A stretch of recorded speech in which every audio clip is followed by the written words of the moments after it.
अभी मैं आपको एक सेंटेंस बोल रही हूँ, उसका आप ट्रांसलेशन मुझे बताइए। Okay, he turned down my request. He turned down my request, उसने मेरी रिक्वेस्ट को टर्न डाउन कर दिया। तो अब टर्न डाउन का मतलब क्या होता है? एक और example, he called off his wedding. He called off his wedding, उसने अपनी शादी को कॉल ऑफ कर दिया। तो कॉल ऑफ का मतलब क्या होता है?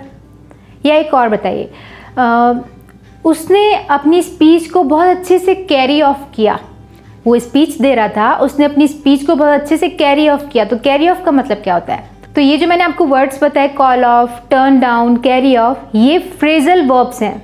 फ्रेजल वर्ब्स जिसमें आपको एक नहीं, एक से ज़्यादा वर्ड्स मिलेंगे, 2 या 2 से 3 वर्ड्स आपको मिल सकते हैं। ओके, अब फ्रेजल वर्ब्स क्या होते हैं? क्योंकि नॉर्मल 1 वर्ड वाले वर्ड्स तो हम पढ़ते रहते हैं, जैसे एक एक वर्ड्स का जो वोकैबुलरी है वो सीखते रहते हैं, बट ये 2 वर्ड्स वाली वोकैबुलरी फ्रेजल वर्ब्स क्या है? तो जब आप एक वर्ब को किसी प्रोवर्ब या फिर किसी प्रेपोजिशन के साथ मिलाते हो तो उस वर्ब का मीनिंग एकदम बदल जाता है, तो उसको हम बोलते हैं फ्रेजल वर्ब। जैसे टर्न डाउन, तो टर्न मतलब होता है पलटना और डाउन मतलब होता है नीचे, राइट, टर्न डाउन।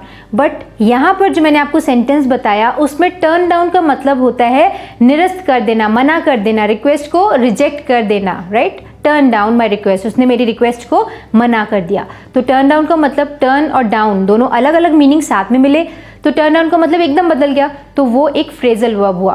तो इस वीडियो में मैं आपको डेली लाइफ में बोलचाल में सबसे ज़्यादा यूज़ होने वाले 10 फ्रेजल वर्ब्स बताने वाली हूँ।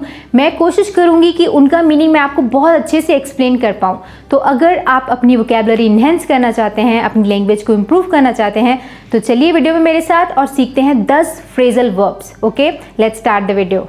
तो सबसे पहला फ्रेजल वर्ब है हमारी लिस्ट में कॉल ऑफ। कॉल ऑफ का मतलब होता है किसी चीज़ को रद्द करना या वापस ले लेना, यानी किसी चीज़ को कैंसिल करना, उसको हम बोलते हैं कॉल ऑफ। अगर मैं बोल रही हूँ कि he called off his wedding, he called off his wedding यानी उसने अपनी वेडिंग को कॉल ऑफ कर दिया, इसका मतलब उसने अपनी शादी को कैंसिल कर दिया। The teacher called off the class, teacher ने क्लास को कॉल ऑफ कर दिया यानी क्लास को कैंसिल कर दिया। एक और एग्जाम्पल इसका देख लीजिए, the boss called off the meeting. The boss called off the meeting, इसका मतलब बॉस ने मीटिंग को रद्द कर दिया। तो कॉल ऑफ का मतलब हुआ किसी चीज़ को कैंसिल करना, वापस लेना या फिर रद्द करना। आई होप आपको इसका यूज़ अच्छे से समझ में आ गया। आगे बढ़ते हैं और देखते हैं नेक्स्ट फ्रेजल वर्ब जो कि है हैंड ओवर। हैंड ओवर एक बहुत कॉमनली यूज्ड फ्रेजल वर्ब है।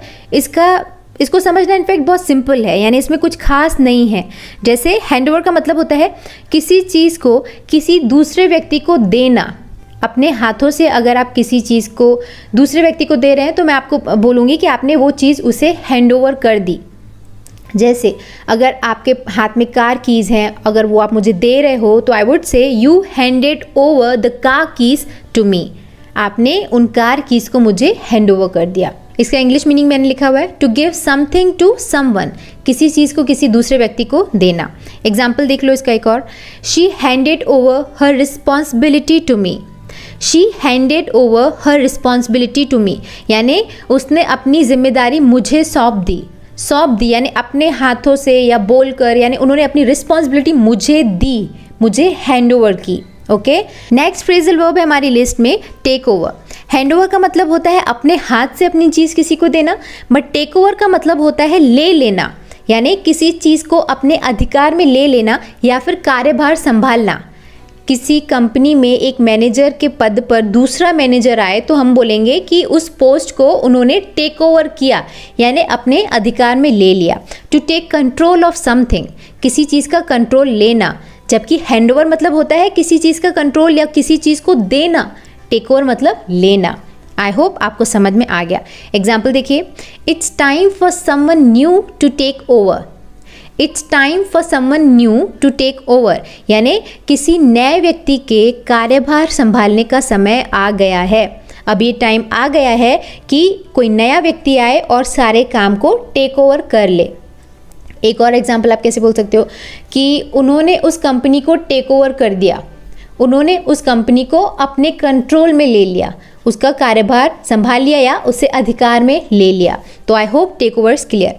आगे बढ़ते हैं, देखते हैं नेक्स्ट फ्रेजल वर्ब जो कि है टर्न डाउन।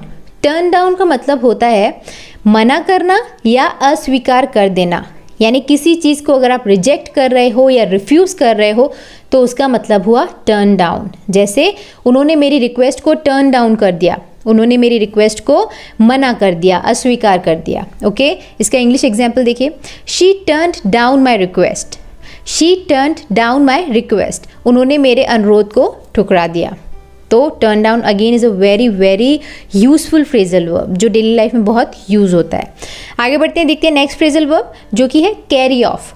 कैरी ऑफ का मतलब होता है किसी काम को बहुत सफलतापूर्वक करना, यानी किसी काम को बहुत सक्सेसफुली करना। टू डू समथिंग सक्सेसफुली उसको बोलते हैं कैरी ऑफ करना।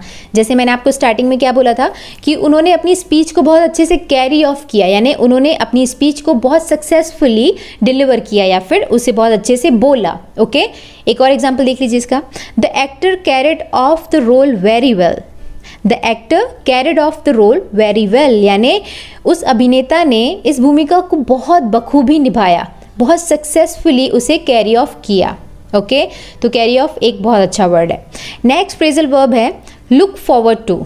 लुक फॉरवर्ड टू एक बहुत ज़्यादा यूज़ होने वाला टर्म है जिसको आप ईमेल वगैरह में बहुत पढ़ते होगे। जैसे I look forward to hearing from you, I look forward to seeing your sample या कुछ भी। लुक फॉरवर्ड टू का मतलब होता है खुशी से या फिर बेसब्री से इंतज़ार करना।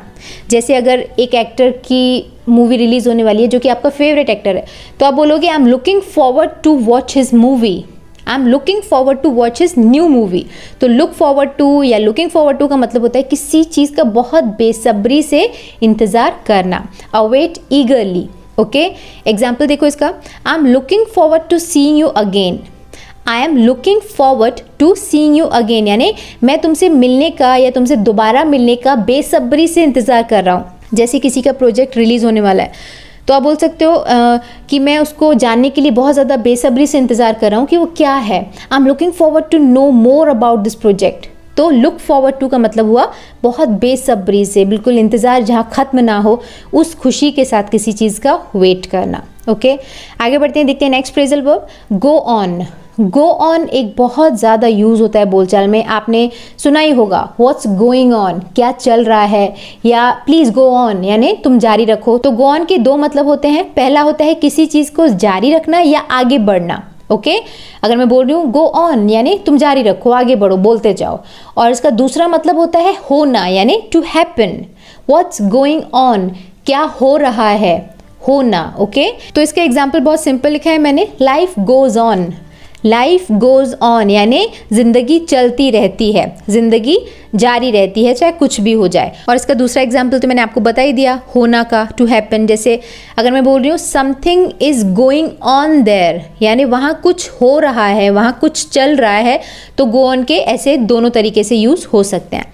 आगे बढ़ते हैं, देखते हैं नेक्स्ट फ्रेजल वर्ब जो कि है ब्रिंग अप। ब्रिंग अप के दो मतलब होते हैं। इसका पहला मतलब होता है किसी खास विषय के बारे में बात करना शुरू करना। जैसे आप किसी टॉपिक पर बात कर रहे हो, ठीक है, 2-3 लोग हो, बट सडनली कोई एक सर्टेन टॉपिक स्टार्ट कर दे और उस पर बात करना शुरू कर दे, तो आप बोलोगे उसने वो टॉपिक ब्रिंग अप कर दिया, है ना। She brought up the subject of what ever, यानी आप किसी प्रोजेक्ट के बारे में बात कर रहे हो और सडनली कोई पैसे के बारे में बात करना शुरू कर दे, तो आप बोलोगे she brought up the subject of money, यानी उसने पैसे के बारे में बात करना शुरू कर दिया। ठीक है, तो ब्रिंग अप मतलब किसी सर्टेन टॉपिक पर बात करना। और इसका सेकंड मीनिंग होता है पालन पोषण करना यानी टू रेज। जैसे she has been brought up very strictly यानी उसकी परवरिश बहुत स्ट्रिक्ट हुई है, या I have been brought up in Delhi, मैंने दिल्ली में मेरी परवरिश हुई है यानी मेरा पालन पोषण दिल्ली में हुआ है। तो इसके दो मीनिंग है। एग्जाम्पल मैंने दोनों लिखे हुए हैं। पहला है she always brings up the subject of money, वो हमेशा पैसे का विषय उठाती है यानी पैसे पर बात करना शुरू कर देती है। और दूसरा है इसका she was brought up very strictly, she was brought up very strictly यानी उसे बहुत सख्ती से पाला गया है, यानी उसकी जो परवरिश हुई है, जो उसका पालन पोषण हुआ है, वो बहुत स्ट्रिक्ट था। Okay, next phrasal verb figure out. Figure out का मतलब होता है किसी चीज़ को समझना या समस्या को सुलझाना। जैसे अगर आप बोल रहे हो कि उसको मैंने फिगर आउट कर दिया, उस प्रॉब्लम को मैंने फिगर आउट कर दिया यानी उसको मैंने सोल्यूशन ढूंढ दिया। और दूसरा ऐसा हो सकता है यूज़ इसका किसी चीज़ को समझना, जैसे मैं फिगर आउट कर रही हूँ कि मशीन कैसे काम करती है, तो फिगर आउट मतलब मैं समझने की भी कोशिश कर रही हूँ, और अगर मैं बोल रही हूँ कि उस प्रॉब्लम को मैंने फिगर आउट कर दिया, यानी मैंने उस समस्या को सुलझा दिया है, तो इसके दोनों मीनिंग होते हैं। इसका एग्जाम्पल देखिए, I am trying to figure out how to do this. I am trying to figure out how to do this, मैं ये पता लगाने की कोशिश कर रही हूँ कि ये कैसे करें। I am trying to figure out, और इसका जो समस्या को सुलझाने वाला एग्जाम्पल है वो मैंने आपको बता दिया। नेक्स्ट फ्रेजल वर्ब है ऑप्ट फॉर, और ये हमारा लास्ट फ्रेजल वर्ब है आज का। ऑप्ट फॉर का मतलब भी बहुत ब्यूटीफुल होता है। इसका मतलब होता है चुनना, यानी अगर आपके पास मल्टीपल ऑप्शंस हैं और आप बहुत सोच विचार के बाद किसी चीज़ को चॉइस कर रहे हो, टू मेक अ चॉइस, किसी चीज़ को पसंद कर रहे हो, तो हम बोलेंगे you are opting for it. आप उस चीज़ के लिए जा रहे हो, उसको पसंद कर रहे हो। तो ऑप्ट फॉर का मतलब हुआ टू मेक अ चॉइस, सोच विचार के बाद चुनना या फिर पसंद करना। जैसे अगर आप स्कूल में हो और आपके पास मल्टीपल सब्जेक्ट्स हैं सिलेक्ट करने के लिए, चुनने के लिए, और जैसे अगर सपोज़ आपके पास हिंदी, इंग्लिश और मैथ्स में से एक सब्जेक्ट सिलेक्ट करना है, तो अगर आप मैथ्स चुन रहे हो तो I would say you opted for maths. आपने मैथ्स को चुना, यानी मल्टीपल चॉइसेस में से आपने उसको चुना, उसको पसंद किया। I hope I am clear. Example देख लीजिए, आपको ज़्यादा समझ में आएगा। Jay opted for the blue car. Jay opted for the blue car, यानी जय ने नीली कार को चुना। जय के पास बहुत सारे ऑप्शंस थे चुनने के लिए, but he opted for the blue car. Okay, so I hope ये फ्रेजल वर्ब्स आपको समझ में आए। अगर समझ में आए, इसमें जो एक्सप्लेनेशन और एग्जाम्पल्स बताए गए हैं वो अच्छे लगे, तो वीडियो को लाइक और शेयर ज़रूर करिएगा। It's a request, please do share and like the video. So इस वीडियो लेसन को फिलहाल मैं एंड करूंगी। मुझे उम्मीद है ये लेसन आपको पसंद आया होगा। जो मैंने फ्रेजल वर्ब्स आपको बताए, आपको समझ में आ रहा होगा कि यही फ्रेजल वर्ब्स हम आए दिन अपनी लैंग्वेज में यूज़ करते रहते हैं। तो अगर उनका मतलब आपको समझ में आया, ये फ्रेजल वर्ब्स यूज़फुल लगे, तो वीडियो को लाइक और शेयर ज़रूर करिएगा।